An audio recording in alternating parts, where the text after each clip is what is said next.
Hello everybody, my name is Teemah, the Master Archivist, and if you like this video, give it a like and let me know in the comments what your favorite part of this week's episode of The Bad Batch was. And if you like Star Wars and sci-fi content, follow me on Twitch and YouTube for more. With that being said, let's get into the episode. So just one thing I want to kind of piggyback off of last week's episode. One of my main questions was, what happened to Gonki? Nice to see that not only is he safe, but also really MVP of this episode. So nice to see that he's good, and we're going to get some more Gonki in the future. Always good to have a couple Gonk droids here. But with that being said, I did enjoy what they're kind of doing with the season now. They are making the storylines they flow more into each other compared to before, where they kind of resolve within themselves. This, I think, adds a lot of weight to the show and the conflicts here, comparing everything just easily being resolved in, grand total of 20 minutes. So for the episode, parts that I did enjoy was this power structure shift. Once the Empire took over and the Techno Union was pushed out of the Ipsium mines, it was nice to kind of show how everyone had to adapt to it. Of course, taking over the Ipsium mines, and pretty much what they've had to do to survive and distribute resources since. And they also showcased the difference in living between somewhere like Coruscant and what like we saw earlier in the season, compared to obviously the living conditions of the Ipsium workers.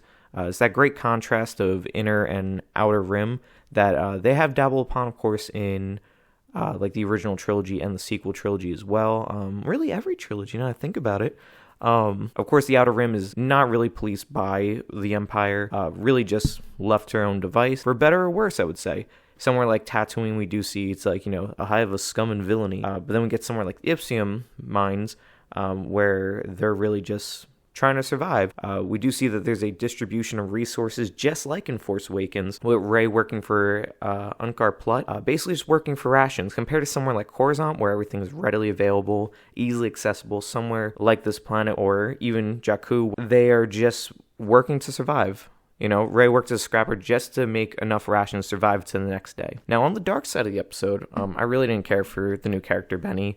I felt his plot points were kind of predictable, but I did enjoy kind of his redemption in the end. Him banding together all the miners there really did help hopefully make a better future for everyone and the colony going forward. But of course, we did lose Mocha this episode. Rip the reel. And that kind of does it for this week's episode. This transmission from the archives will be ending. Thank you so much for tuning in to Master Archivist Minute. We're going to have more episodes coming out as The Mandalorian comes out as well. So stay tuned for more episodes, and until then, may the Force be with you.